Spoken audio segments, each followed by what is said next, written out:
칠레 산호세 광산이 광석이 무너지는 바람에 700m 지하에서 작업하던 모든 광부들 33명이 꼼짝없이 갇히고 말았습니다. 그들은 비상 대피소로 이동해서 2일간 먹을 수 있는 임시 식량을 가지고 하루에 한 끼만, 그것도 조금씩 먹으면서 버텨나갔습니다. 구조팀은 사고 발생 17일 만에 마침내 지름 8cm 이 정도 될까? 이 정도 구멍, 시추 구멍을 뚫어서 광부들이 갇힌 곳까지 구멍을 뚫었어요. 그 시추 구멍을 통해서 700m 지하에 갇힌 광부들에게 조명 장치와 손전등 등을 내려보내서 어둠 속에 갇힌 광부들에게 빛을 전달했습니다. 암흑 속에서 절망하던 광부들에게 이 조명 장치, 빛의 장치들을 통해서 빛이 비추어지자 그들에게 살 수 있다는 소망이 보이듯 일어났습니다. 마침내 구사일생으로 69명이 구조가 됐는데, 그들은 하나같이 빛을 보자 희망이 생겨서 우리는 버틸 수 있었다. 그 빛이 우리에게 지하 700m 갱도의 칠흑 같은 어둠을 얘기하게 했고, 섭씨 30도를 오르내리는 그러한 무더운 열기와 싸울 수 있는 힘을 주었다. 그리고 그 깜깜한 절망 속에 있는 우리들에게 절망과 두려움을 이기고 버틸 수 있는 희망이 되었다고 말했습니다. 그들에게 비추어진 빛은 어둠과 절망과 두려움을 물리치고 희망을 품게 하는 생명의 빛이었습니다. 어둠에 처해 있는 사람들은 누구나 빛을 갈망합니다. 왜냐하면 빛은 곧 생명이기 때문에 그렇습니다. 세상에 존재하는 모든 생명체들이 존재할 수 있는 근원은 빛입니다. 그래서 하나님께서 이 세상의 모든 생명체들을 창조하시기 이전에 먼저 빛이 있어라 라고 빛을 먼저 지으셨습니다. 빛은 모든 생명체의 존립의 근원이기 때문에 이 세상의 그 어떤 생명체도 빛이 없으면 존재할 수가 없습니다. 그 무엇이 빛이 없는데 존재할 수 있겠어요? 육적인 눈에 보이는 존재뿐만이 아니라 영적인 존재도 빛이 없으면 그 안에 진정한 영적인 생명이 존재할 수 없습니다. 예수님께서는 이같이 말씀합니다. 요한복음 12장 46절입니다. 나는 빛으로 세상에 왔나니 무릇 나를 믿는 자로 어둠에 거하지 않게 하려 함이로다. 요한복음 8장 12절 나는 세상의 빛이니 나를 따르는 자는 어둠에 다니지 아니하고 생명의 빛을 얻으리라. 아멘. 빛이신 예수님이 세상에 오시기 전에 세상 사람들은 빛이 없어서 영적으로 죽은 상태였습니다. 그런데 빛으로 오신 예수를 믿고 따르는 자는 생명의 빛을 얻을 수 있게 되었습니다. 본문을 보면 예수를 믿고 따르는 제자들을 향해 주님은 너희는 세상의 빛이라고 본문 5장 14절에 말씀하십니다. 빛으로 오신 주님을 믿고 따르는 자는 빛 대신 주님과 영적으로 하나가 되었기 때문에 그 예수 안인 빛이 자기에게도 들어와서 빛을 소유하게 된 것입니다.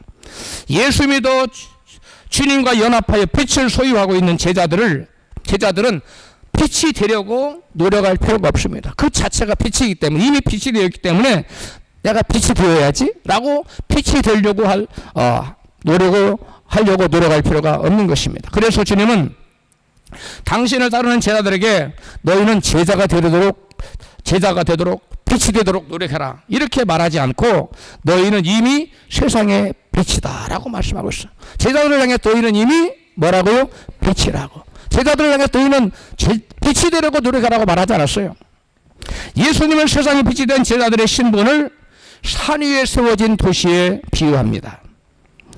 마태복음 본문 5장 14절 같이 시작. 너희는 세상의 빛이다.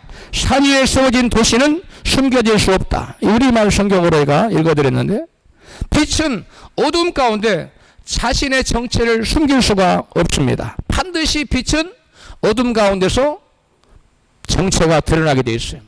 빛이 들어갔는데 빛이 어둠 가운데 묻혀버린다. 그럼 빛이 아니죠. 무슨 말이냐? 빛은 어디를 가든지 어둠이 있는 곳에 빛이 가면 그 빛 존재 자체로서 자기를 드러낸다는 거예요. 산 위에 세워진 도시는 숨길 수 없다는 우리말 성경 번역은 헬라어 원어를 문자 그대로 번역한 직역한 번역이에요. 고대 청근동 지역에서는 마을이나 어떤 마을이나 도시를 건설할 때 방어와 안전과 또 이렇게 조명 전망을 위해서 높은 산 위에다가 집을 세웠습니다. 도시를 건설했어요. 이렇듯 산 위에 세워진 도시는 그 존재가 멀리서도 뭐예요? 뚜렷이 보일 수밖에 없어요. 그래서 그 산 위에 있는 동대는 우리 없어 하고 숨길 수가 없는 겁니다. 왜? 높은 곳에 어디서 봐도 보일 수 있는 곳에 마을과 도시가 세워졌기 때문에 그 산 위에 있는 마을과 도시가 자기의 존재 자체를 숨길 수가 없다는 거예요. 마치 그렇듯이 예수님의 제자들은 예수님의 생명의 빛이 그 안에 임했기 때문에 그 빛을 숨길 수가 있다 없다는 거예요. 내가 빛을 발해야지 그게 아니에요. 그냥 주님의 제자, 참된 주님의 제자는 빛이 그 안에 있기 때문에 어디 가서든 그 빛은 도드라지게 드러난다는 거예요. 숨길 수가 없다는 거예요. 마찬가지로 세상에 비친 그리스도인은 어두운 세상에서 빛을 아무리 감추려 해도 감춰지지 않고 자연스럽게 드러날 수밖에 없다는 거예요. 그러므로 저와 여러분이 진정으로 예수 믿는다면 우리는 어디를 가든지 어두운 세상에 무엇을 비추는? 빛을 비추는 등대와 같은 존재예요. 할렐루야.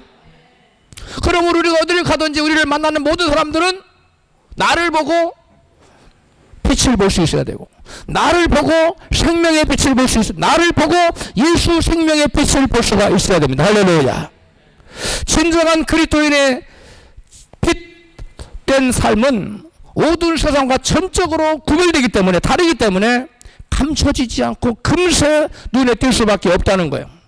그 우리가 어디 직장이나 우리 삶을 사는 가운데 이 사람이 예수 믿는 사람인지 안 믿는 사람, 수많은 사람이 모른다. 그 이상한 거예요.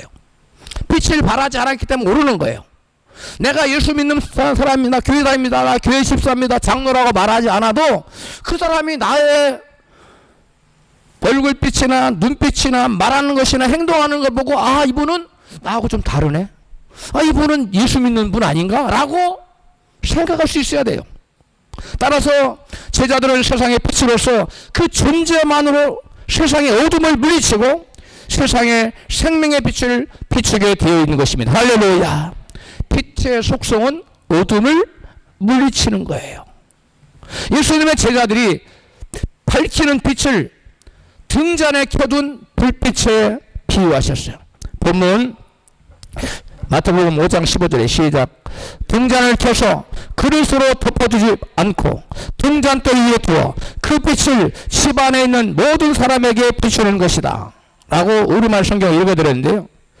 여러분, 불을 켤 때 숨겨놓으려고, 어둠을 밝히자고 어둠 그대로 두려고 불을 밝히는 사람이 있습니까? 불을 켤 때는 반드시 어둠을 밝히기 위해서 불을 켭니다. 마찬가지로 예수 믿는 사람들은 그 존재 자체가 빛이기 때문에 어디를 가든지 그 빛이 드러나서 사람들에게 비춰진다는 거예요. 어둠에 있는 사람들에게 빛을 여러분 비춘다는 거예요. 마찬가지로 어두운 세상을 비추는 그리스도의 빛을 품은 제자들이 머무는 곳에는 어두움은 남아있을 수 없다는 것입니다. 바울은 다른 본문 에베소 본문에서 과거의 어둠이었던 제자들이 예수 믿고 빛이 되었다고 말씀합니다. 같이 읽습니다. 시작. 너희가 전에는 어둠이더니 이제는 주 안에서 빛이라. 빛의 자녀들처럼 행하라. 아멘. 바울은 제자들이 원래 어둠이었으나 이젠 빛이신 예수 그리스도를 믿어서 믿음으로 주님과 내가 연합해서 주님의 빛이 곧 나의 빛이 되었다는 거예요. 주님과 내가 연합해, 주님과 내가 하나가 되었기 때문에 주님 안에 있는 빛이 곧 나의 빛이 된 것입니다. 할렐루야. 바로 바울은 그것을 말하고 있는 거예요. 너희들이 전에는 어둠이었는데 이제는 주 안에서 빛이라. 너희가 주 안에 머물므로, 너희 안에 주님이 계심으로 너희들은 빛이 되었다. 그러므로 마땅히 빛의 자녀들처럼 행하라고 말하고 있어요. 빛이 된 제자들에게 빛의 자녀답게 살라고 요구하고 있어요. 자, 바울은 너희는 이미 빛이다라고 말한 다음에 그들의 이렇게 말한 다음 그렇게 말하고 그들의 새로운 신분을 밝힌 다음에 새로운 신분에 걸맞게 행동하라고 요구해요. 마치 왕이 이제 왕위를 아들에게 물려주면서 그 부왕이 새 왕이 오른 아들에게 이제 왕이 되었으니 이제 왕답게 처신하라, 왕답게 행동하라, 이런 말과 같아요. 저와 여러분은 하나님의 왕자가 되었어요. 세상 사람들이 아니에요. 그러므로 너희는 우리들에게 하나님께 너는 왕자답게 행동하라 하는 말과 똑같은 것입니다. 바울이 에베소에서 그리스도 안에서 신자는 새로운 신분이 됐다는 사실과 어떻게 그에 걸맞는 삶을 살 것인가를 에베소 전체에서 다루고 있어요. 에베소는 총 6장으로 되어 있어요. 6장으로 되어 있는데 전반부와 후반부가 나눠집니다. 전반부는 1장에서 3장 가지고 후반부는 4장에서 6장 가지는데 전반부 1장에서 3장에서는 신자들의 새로운 정체성이 무엇인가, 신자들의 신분이 무엇인가, 예수 믿는 사람들의 정체성이 무엇인가를 정체성을 밝혀주고 있고, 후반부 4장에서 6장에서는 그 새로운 신분을 받은 새로운 정체성을 가진 그리스도인들은, 하나님의 자녀들은 어떠한 그 신분에 맞게, 어떻게 그 신분에 맞게 합당한 삶을 살 것인가, 새로운 정체성에 맞는 삶을 논하고 있는 것이 후반부입니다.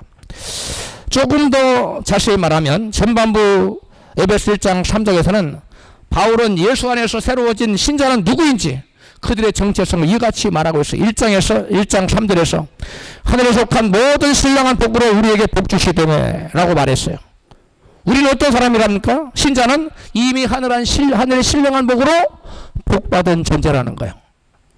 그 다음에 에베소 2장에서는 6절에 시작, 우리를 예수 안에서 함께 하늘에 앉히시니 라고 말씀하고 있어요. 신자들은 여기 하늘에 앉힌 헤븐리 렐름스, 천국의 영역을 말하는 거예요. 천국의 영역에 우리를 앉혀놨다는 거예요. 우리 천국에, 저 눈에 보이지 않는 천국 말하는 게 이 땅에서 천국의 영역을 말하는 거예요. 우리가 천국을 누리며 살 수 있는 자리에 저와 여러분을 앉혀놨다고, 새로운 예수 믿는 빛의 자녀된 자녀들의 신분에 어떤 신분인가를 지금 가르치고 있어요. 에베소 2장 19절은 시작, 너희는 성도와 같은 시민이요 하나님의 가족이라. 신자들은 이미 하나님의 가족 공동체 이원이 되었다고 신자들의 새로운 정체성 우리에게 말하고 있습니다. 즉 에베소 전반부는 성도들의 신분을 어떻게 묘사하고 있어요? 첫 번째, 이미 하늘의 신령한 복을 받은 자들, 그 다음에 천국을 누릴 자격을 가진 자들, 세 번째, 하나님의 가족의 일원이 되었다고 우리에게 가르쳐주고 있어요. 이어서 후반부에 빛의 자녀로서 하나님의 가족이 된 그 새로운 정체성을 가진 신자들은 어떻게 그 신분에 합당한 삶을 살 것인가를 말하고 있습니다. 에베소 4장 1절에 같이, 여러분을 그의 백성으로 부르셨으니 하나님 백성답게 살아가시기 바랍니다. 쉬운 한글 성경이에요. 하나님의 자녀답게 살라는 거예요. 이제 하나님의 자녀가 되었기 때문에 하나님의 자녀답게 살아야 된다는 거예요. 정체성에 맞게 살아야 된다는 거예요. 그리고 에베소 4장 22절은 시작, 옛사람을 벗어버리고 새사람을 입으라 이렇게 말씀해요. 즉 빛의 자녀로서 새로운 신분에 걸맞는 옛사람, 자기 정욕을 위해서, 자기 유익을 위해서 죄를 짓는 삶을 버려버리고 자기 자신을 위해 정욕적인 삶을 벗어버리고 새사람으로 하나님의 영광을 위하여 그 나라를 위해서 살아가는 그러한 신분에 걸맞는 새 사람으로서 살 것을 요구하고 있어요.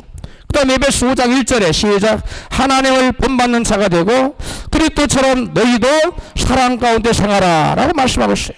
하나님을 본받아서 살아야 돼. 하나님 자녀니까, 빛의 자녀니까 너희도 주변의 모든 사람한테 그리스도께서 너희를 사랑한 것처럼 너희도 그리스도처럼 이웃을 사랑하며 살아라고, 새로운 사람들의 새로운 정체성, 하나님의 신부요, 그리스도의 신부요, 하나님의 자녀요, 빛의 자녀로서 새로운 정체성을 가진 자들이 어떻게 살아야 될 것인가를 우리에게 요구하고 있어요.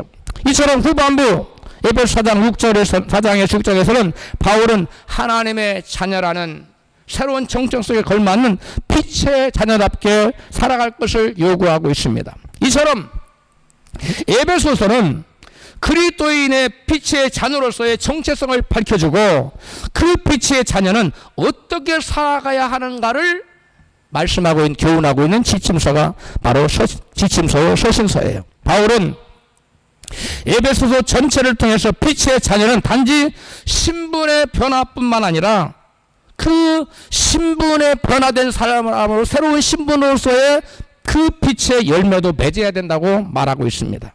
바울은 에베소 전체에게 빛의 자녀의 신분을 밝혀주고 그 정체성에 걸맞는 열매 맺는 삶을 요구하고 있는 것입니다. 이 말은 무엇을 의미합니까? 우리의 신분이 됐다고 해서 변화된 신분에 걸맞는 행동까지 자동적으로 따라오는 것이 아니라는 거예요. 우리가 새로운 신분이 되어서 하나님의 자녀라는 새로운 신분, 그리스도의 신부라는 새로운 신분, 빛의 자녀라는 새로운 신분을 가졌어요. 새로운 정체성을 가졌어요. 그러면 그에 걸맞게 그 정체성에 걸맞는 행동을 하는 것이 마땅한데 실제로는 그렇지 않다는 거예요. 왜 그래요? 우리의 죄성이 남아있어서 우리는 그와 같이 그쪽으로 가는 도중에 있어요. 변화되는 과정에 있다는 거예요. 그래서 성경에 너희들은 이전에들은 어둠에 속하였다, 이제는 너희는 빛의 자녀라고 말하고 있어요. 그러면서 빛의 자녀답게 살라고 요구하고 있는 겁니다. 할렐루야. 빛의 자녀라고 신분이 바뀌었지만, 빛의 자녀로 신분이 바뀌었지만 어둠의 자녀에서 빛의 자녀로 신분이 바뀌었어요. 그러면 그렇게 삶의 행동이 따라와야 되는데 실제는 그렇지 않다는 거예요. 그래서 우리가 하나님께 우리에게 아까 제가 말씀드린 것처럼 왕이 그 아들 왕에게 이제 왕이 되었으니 왕답게 처신하시오 라고 부탁하는 것과 똑같아요. 실제로 한 예를 들자면 조선의 10대 왕이 누굽니까? 아는 분이 없겠죠. 다 옛날 얘기라. 조선의 10대 왕은 성종입니다. 성종의 둘째 아들은 이역이라는 사람이에요. 태정, 태세, 분단세 이렇게 읊는 분이 계시는 10번째가 성종이에요. 그 성종의 둘째 아들은 이역입니다. 근데 그 이역이 태어나자마자 진성대군이라는 그 이름이 붙여졌어요. 그냥 이름을 안 불렀어요. 진성대군이었어요. 그런데 그의 나이 3살 때에 그의 어머니 파평윤 씨가 폐비가 됐어. 그래서 왕궁에 더 이상 거할 수가 없어. 쫓겨났어요. 쫓겨날 때 엄마와 같이 궁에서 쫓겨납니다. 쫓겨나서 여가에서 살았어요. 그런데 1506년에 연산군이 그 폭정을 행하자 제자가 아니라 신하들이 도저히 그 폭정을 견딜 수가 없어서 그 폭정에 맞서서 반정을 일으킵니다. 대신들이 반정을 일으켜서 연산군을 폐위시켜요. 그리고 그 폐위된 왕위의 진성대군을 제11대 왕으로 앉히는데 그가 바로 중종입니다. 아까는 성종이었죠. 중종이 됐어. 그는 왕자였지만 어린 시절 모친이 폐위되자 궁에서 쫓겨나서 여가에서 평민처럼 지내다가 무려 15년을 지내요. 그 18살의 때에 갑자기 왕으로 등극합니다. 시골에서 범인처럼 지내다가 졸지에 그의 신분이 뭐가 됐어요? 왕이 된 거예요. 그의 신분은 더 이상 시골의 범인이 아닙니다. 이제 어떤 신분이 됐어요? 왕의 신분이 됐기 때문에 왕다운 사고방식, 왕다운 삶의 방식으로 바뀌지 않으면 안 되는 겁니다. 왕이 되었는데 옛날에 시골에서 친구들하고 뭐 놀던 식으로 이렇게 하면은 거기서 왕위를 유지할 수 있겠어요? 쫓겨나겠죠? 마찬가지로 어둠의 자녀에서 빛의 자녀로 신분이 바뀐 신자들은 삶의 가치관과 삶의 방식을 빛의 자녀답게 바꿔야만 한다는 거예요. 할렐루야. 이게 바로 성경 오늘 본문이 우리에게 요구한 너희는 빛의 자녀가 되었으니 빛의 뭐답게 자녀답게 행하라고 요구하고 있는 거예요. 할렐루야. 그래서 예수님은 너희는 세상의 빛이다 라고 마태복음 5장 14절 본문에 말씀하시고 그 세상의 빛이라고 제자들의 정체성을 말씀해 주세요. 그리고 그 다음에 이같이 요구하세요. 본문 마태복음 5장 16절입니다. 시작. 이같이 너희 빛을 사람에게 앞에 비추게 하여 저희로 너희 착한 행실을 보고 하늘에 계신 너희 아버지께 영광을 돌리게 하라. 아멘.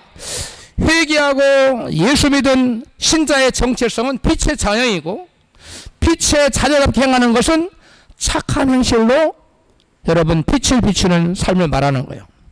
빛은 감출 수 없는 성질을 가지고 있습니다. 그래서 빛의 자녀는 삶 가운데 착한 행실로 사람들 앞에 빛을 비추게 되어 있습니다. 마치 등잔 위에 등불을 켜두면 사람들에게 빛을 쫙 비춰주는 것 같아요. 깜깜해도 조그마한 그 불을 하나 밝혀주면 빛이 다 물러갑니다. 빛의 자녀는 결코 빛을 비추지 못할 수가 없다는 거예요. 자, 빛의 자녀가 빛의 열매를 맺어 빛을 비춥니다. 사도 바울은 빛의 열매를 에베소 5장 9절에 이와 같이 말씀해요. 시작. 빛의 열매는 모든 착함과 의로움과 진실함에 있느니라. 오늘 본문이죠. 빛의 자녀는 삶 속에서 세상의 빛을 비추게 되어 있는데 곧 그 빛이 모든 착함과 의로움과 진실함 같은 삶의 열매라는 거예요. 우리가 세상 사람들 어떻게 빛을 비춰요? 등불을 들고 살리라는 게 아니라 우리의 삶이 빛의 열매를 맺는 거예요. 근데 그 빛의 열매가 뭐라고요? 모든 착함, 의로움과 진실함. 예수 믿는 사람은 그냥 진실해야 돼요. 우리 믿는 사람은 거룩해야 돼요. 세상과 구별돼야 돼요. 죄와 멀리하는 삶을 살아야 돼요. 예수 믿는 사람은 세상 사람들한테 저분은 굉장히 착하시네 라고, 착한 것이 얼마나 좋은 것으로 세상 사람들에게 인식된다면 착한 가격, 착한 암수, 뭐 별의걸 다 착한을 붙이더라고요. 어느 집은 착한 한우집이래. 그래서 그걸 보고 야, 이게 착한이라는 게 사람들에게 너무 인기가 있구나. 근데 하나님은 저와 여러분에게 착한 행실로 빛을 발해서 하나님께 영광을 돌리라고 요구하고 있습니다. 할렐루야. 착한 행실. 회개하고 예수 믿는 신자는 그 정체성이 빛의 자녀예요. 그래서 그 빛의 자녀로서 정체성만 가지고 있는 것이 아니라 그 정체성 가진 사람 반드시 열매를 맺게 되어 있는데, 빛의 열매가 뭐라고요? 모든 착함과 의로움과 진실함 같은 열매라는 거예요. 그런데 빛의 열매는 우리가 노력한다고 해서 맺어지는 게 아니라는 거예요. 내가 빛의 열매를 맺어야지 라고 해서 빛의 열매가 맺어지는 게 아니에요. 이 빛의 열매는 내 안에 계신 성령께서 맺어지는 거예요. 할렐루야. 빛의 열매는 성령의 열매와 흡사한 거예요. 성령의 열매는 오직 사랑과 희락, 화평과 오래 참음과 자비와 양선과 충성과 온유와 절제와 같은 것이 성령의 열매잖아요. 그런 거 성령의 열매는 내가 맺으려고 해서 맺어진 게 아니라 성령께서 내 안에 계셔서 우리로 하여금 하나님의 그 성령의 열매를 맺게 하시는 것 같은 거예요. 빛의 열매도 똑같이 이와 같이 성령께서 우리 안에 계시면, 내 안에 그리스도께서 빛으로 임하여 계시면, 그리스도께서 내 안에 주인으로 계시면 내가 원치 않아도 그 빛의 열매가 도드라지게 나와 있다는 거예요. 할렐루야. 너희는 빛이라고 그러는데 그 빛은 산 위에 있는 동네가 자기 자신의 정체를 숨길 수 없듯이 너희가 빛이라면 너희는 반드시 이 어두운 세상에 너희 자신의 빛의 그 정체성을 드러내게 돼 있다는 거예요. 그 빛의 정체성의 열매가 뭐냐면 모든 착함과 의로움과 진실함이라. 모든 착함과 의로움과 진실함 같은 빛의 열매를 세상 사람들에게 보여서 빛을 비춰주시는 저와 여러분 되시길 축복합니다. 누군가가 빛의 열매를 맺고 산다면 그가 진정 빛의 자녀인 증거입니다. 그러면 우리는 스스로에게 질문해 보아야 됩니다. 내 삶에 과연 착함과 의로움과 진실함과 같은 빛의 열매가 있는가? 내 말과 행동은 예수 그리스도의 빛을 비추고 있는가? 내 주변 사람들은 나의 삶을 통해서 빛을 보고 있는가? 주님께서는 우리가 맺는 그 빛의 열매를 보시고 기뻐하십니다. 왜? 빛을 발하면 그것이 곧 하나님께 뭘 돌리기 때문에? 영광을 돌리기 때문에. 우리가 빛의 열매를 맺고 빛을 세상 사람 비추면 하나님께 너무 기뻐하세요. 사도 바울은 빌립보 교회 성도들에게 어두운 세상에 빛을 발하라고 권면합니다. 빌립보서 2장 15절에 시작. 여러분은 어두운 세상에서 밝은 빛을 발하는 흠없는 하나님의 자녀들이 되십시오. 한글 쉬운 성경에.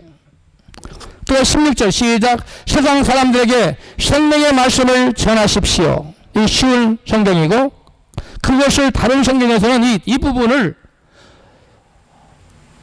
원어의 뜻이 두 가지 의미를 담고 있다 보니까 한글 번역 성경이 두 가지로 해석을 해놨어요. 번역을 해놨어요. 하나는 16절을 세상 사람들에게 생명의 말씀을 전하십시오. 쉬운 한글 성경.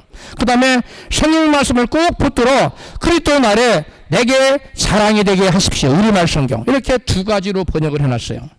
16절에서 바울은 빛을 발하는 방법을, 하나는 생명의 말씀을 전하는 거, 또 하나는 생명의 말씀을 꼭 붙들고 그 말씀에 순종하며 실천하며 사는 거, 두 가지로 얘기하라고 했어요. 빛을 발하는 방법을 몇 가지로 얘기하고 있다고?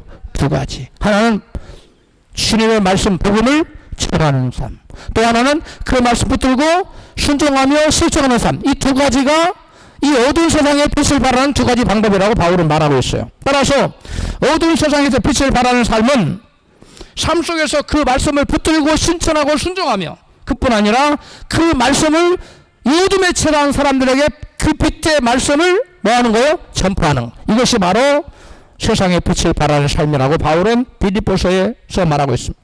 여러분, 빛은 소리치지 않아도 그 존재만으로 어둠을 몰아냅니다. 오늘 나는 얼마나 생명의 말씀을 붙들고 살아가고 있습니까? 내가 생명의 말씀 붙들고 살아가는 것이 아까 빛을 비추는 것이라고 했어요. 내가 또 생명의 말씀을 어둠에 처한 자들에게 전해주는 것도 없이 빛을 비추는 것이라고 했어요. 여러분, 우리는 빛입니다. 내가 나의 삶을 들여다볼 때 내가 말씀에 순종하고 살려고 발버둥을 치면서 말씀을 붙들고 순종하며 살아가고 있다면 온전치 못할지라도 그는 빛의 자녀요, 빛을 바라고 있는 자예요. 그리고 내 주변에 예수를 모르는 사람에게 예수는 당신을 위해 십자가 지고 죽은 메시아요, 구세주요, 당신이 주신 창조주요, 그가 피 흘림으로 당신의 모든 죄를 사했다고 증거하는 것, 이것이 바로 빛을 발하는 삶인 줄로 믿습니다.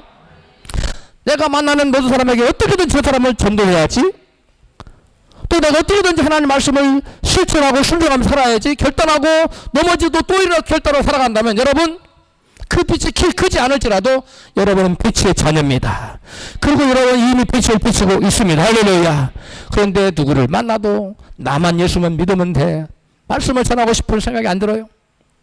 그리고 말씀 뭐라 하든지 상관없고 오직 나의 유익을 위해서, 나의 적을 권리기 위해서만 관심이 걸어져 살아간다면 그 사람은 빛의 자녀가 아닙니다. 우리는 나 자신을 여러분 정직하게 들여다봐야 돼요. 복음을 전하는 일은 빛을 드러내는 일입니다. 불의한 세상에서 정직하게 사는 것도 빛을 드러내는 것입니다. 분열이 있는 곳에 연합을 가져오는 것도 빛을 드러내는 삶입니다. 다툼이 있는 곳에 화평을 가져오는 것도 빛을 드러내는 삶입니다. 절망에 처한 자에게 소망을 품게 하는 것도, 낙심하고 절망한 자에게 소망과 희망과 꿈을 품게 해주는 것도 여러분 빛을 드러내는 것입니다. 하나님께서는 이와 같이 빛의 자녀들이 어두운 세상에 빛을 발하여 하나님께 영광 돌리는 삶을 기뻐하십니다. 할렐루야. 여러분, 칠흑같이 어두운 바다에서 등대의 불빛은 바다를 항해하는 자에게 여러분 생명과 같습니다. 만약에 깜깜한 밤에 등대가 존재하지 않는다면 이 배는 어디로 갈지 방향을 알지 못하고 주변에서 맴돌게 있어요. 아무리 거센 폭풍이 불어와도 등대는 불을 밝혀야 됩니다. 마찬가지로 우리의 삶 속에, 우리의 삶에 아무리가 열악한 삶의 환경 가운데 있을지라도 우리는 생명의 빛을 밝혀야 될 줄로 믿습니다. 왜? 우리가 생명의 빛을 발하지 않으면 어두운 바다와 같은 세상에서 항해하는 어둠에 처한 자들이 어디로 갈 바를 알지 못해요. 어디로 가야 생명이 있는 곳인지, 어디로 가야 구원받는 길인지, 어디로 가야 축복받는 길인지 알지 못해서 어둠 가운데 저주의 그 상황 가운데 머물러 살 수밖에 없어요. 그러므로 빛의 자녀인 등대와 같은 저 여러분, 빛의 등대를 여러분 등대의 불을 밝혀야 될 줄로 믿습니다. 그 빛이 바로 생명의 빛이에요.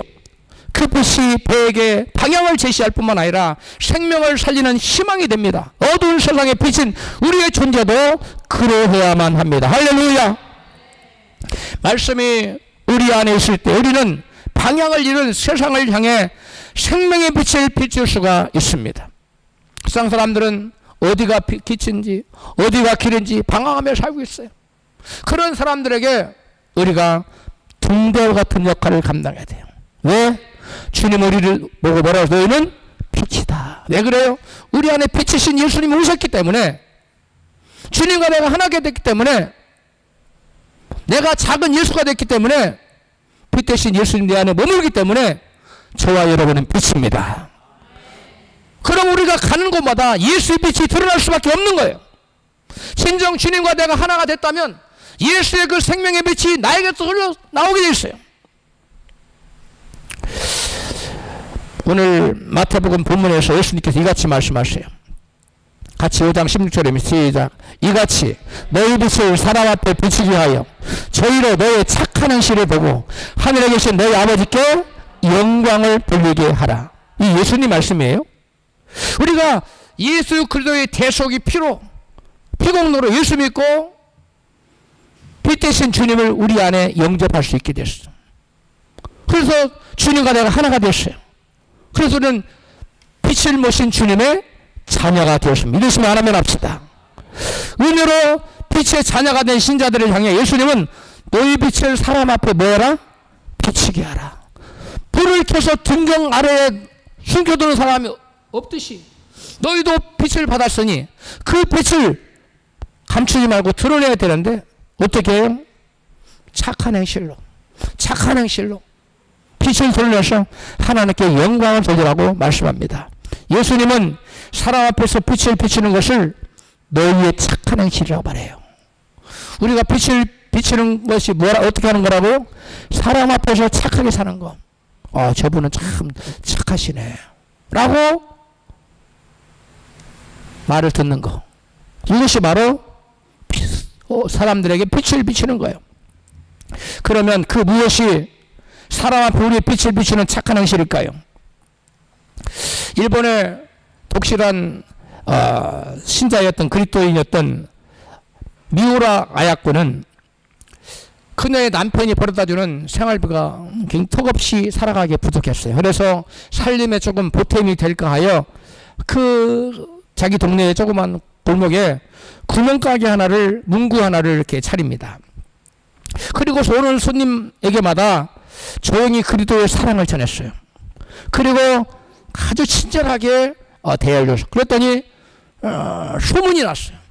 많은 사람들이 몰려들었는데 얼마만큼 많은 사람들은 물건을 트럭으로 실고 와야 될 정도로 사람들이 많이 몰려들었어요.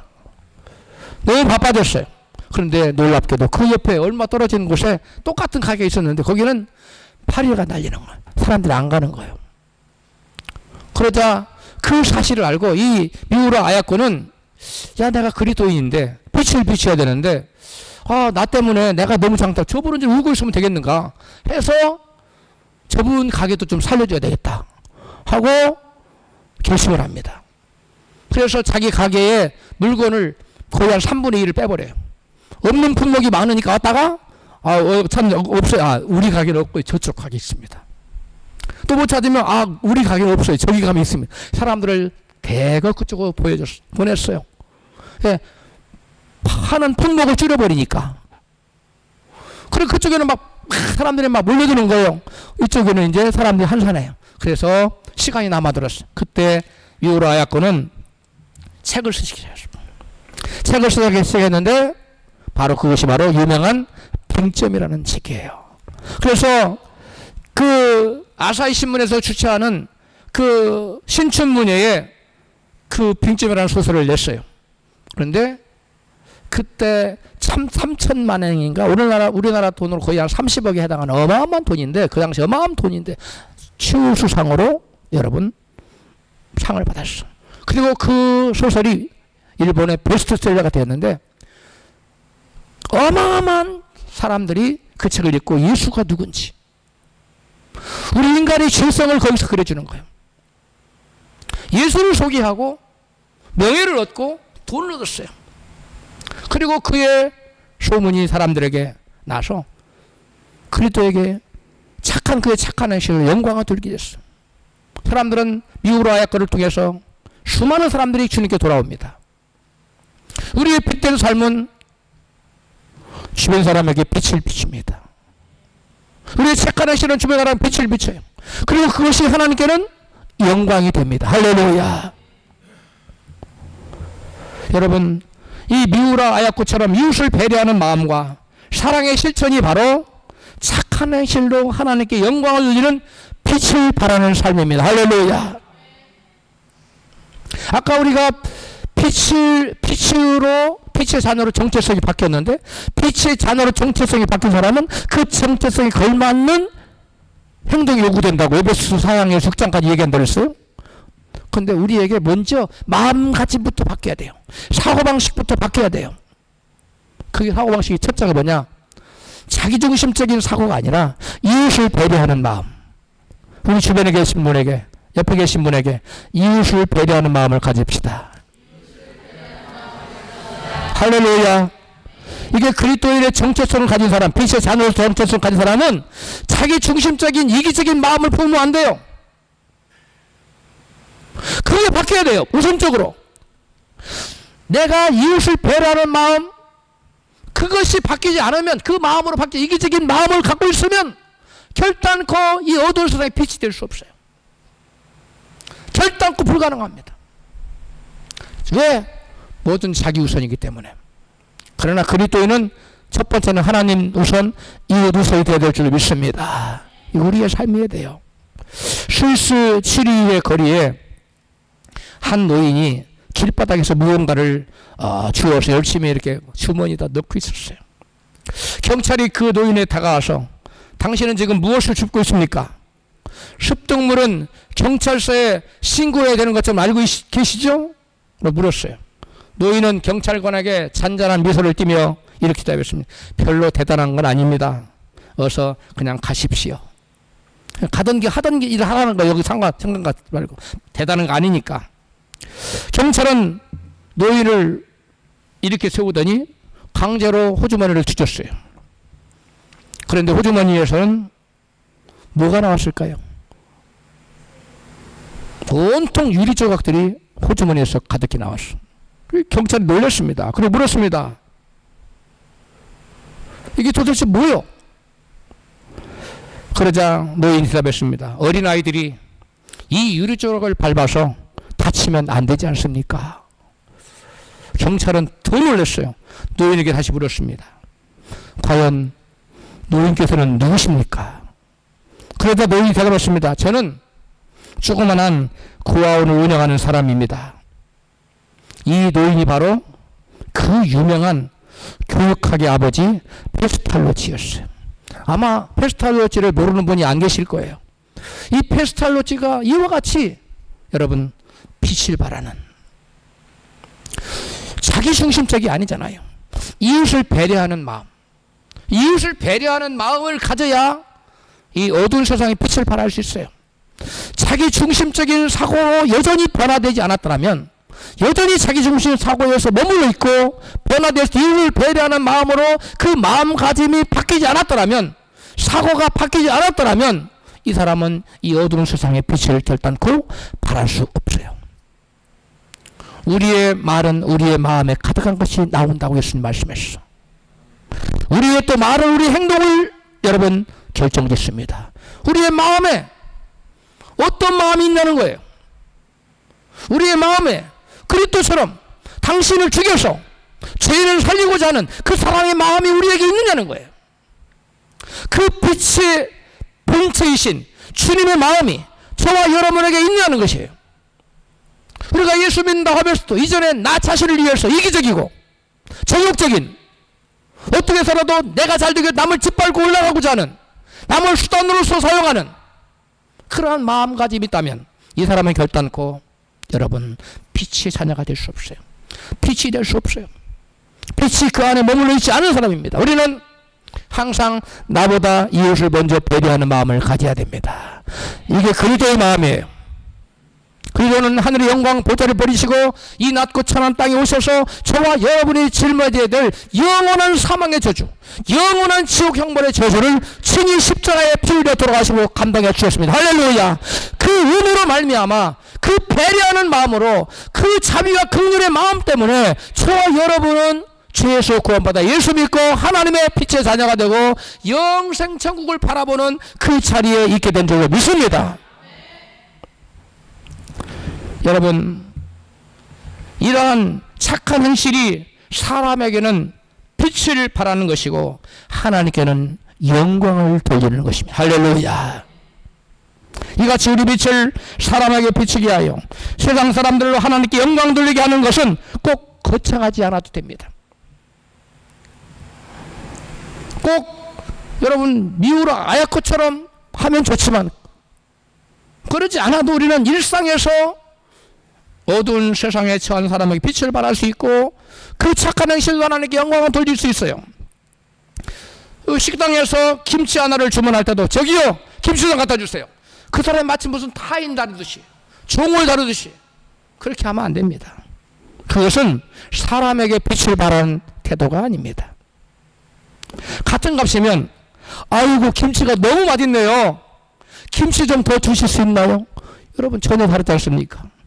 이러한 공손한 말은 사람 앞에 빛을 발하는 행동입니다. 할렐루야. 이러한 공손한 말이 어디서 나왔을까요? 남을 배려하는 그런 마음가짐에서 온 거예요. 상대를 사랑하는 마음, 상대를 존중하는 마음, 상대를 높이는 마음.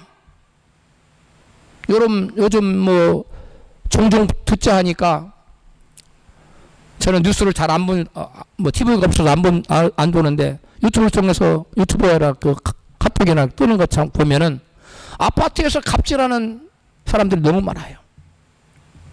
아파트 주민이 아파트 경비 서는 분이 선풍기를 틀고 있다가 왜 선풍기를 트냐고 35도가 넘나드는데 그게 지금 한국 사회에 큰 문제가 됐어요.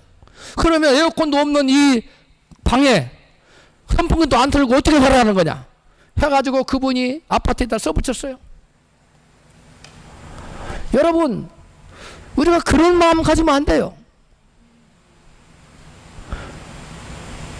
아이고 선풍기를 두고 계시는군요. 에어컨을 좀 우리 아파트 하나 다른 데로 하겠어. 이렇게 나가야지.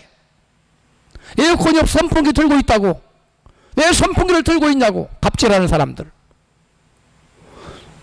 우리는 그런 마음 가지면 안 됩니다. 물론 그 사람 예수 믿는 사람이라고는 생각지 않아요. 그런데 우리 요즘 한국 교회 모습 보면 예수 믿는다고 교회 다니는 사람일 수도 있어요. 무서운 얘기입니다. 여러분 큰 소리 교회에서 큰 소리를 기도해 놓고 무례한 언행은 빛을 비추기는커녕 둘살을 찌푸리게 하고 하나님의 영광을 가리는 행동입니다. 한국에는 팀 문화가 없지만 미국에는 팀 문화가 있어요. 어떤 분들은 목사님인지 장로님들인지 집사님인지 권사님인지 모르지만 가서 기도를 거창하게 큰 소리로 식당 간 사람들 다 듣게 했어요. 그리고 나갈 때는 팁을 쥐꼬리만큼 나눠. 웨이트레스들이 욕을 합니다. 기도를 하든지 말든지. 예수 믿는다고 엄청 티내고 팁을 차라리 놓지 말든지. 이렇게 놓고 가는 사람이 예수쟁이냐. 여러분 우리 예수 믿는 사람 그러면 안 돼요. 그런 사람은 빛의 자녀라고 말할 자격이 없어요.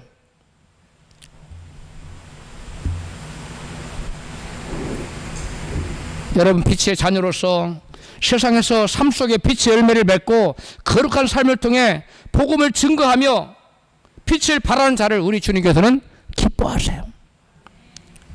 그러면 주님께서 그런 자를 보시며 잘하였도다. 나의 충성된 종아, 나의 빛의 자녀로구나. 내가 너를 기뻐하노라라고 말씀하실 것입니다. 사랑하는 성도 여러분, 우리는 예수 그리스도의 피 흘리신 십자가 대속의 공로로 어둠의 자녀에서 빛의 자녀로 신분이 바뀌었습니다. 빛의 자녀에 합당한 빛의 열매를 맺는 착한 행실로 세상에 빛을 비치어 하늘에 계신 아버지께 영광 돌리는 저와 여러분 되시기를 주의 이름으로 축원합니다.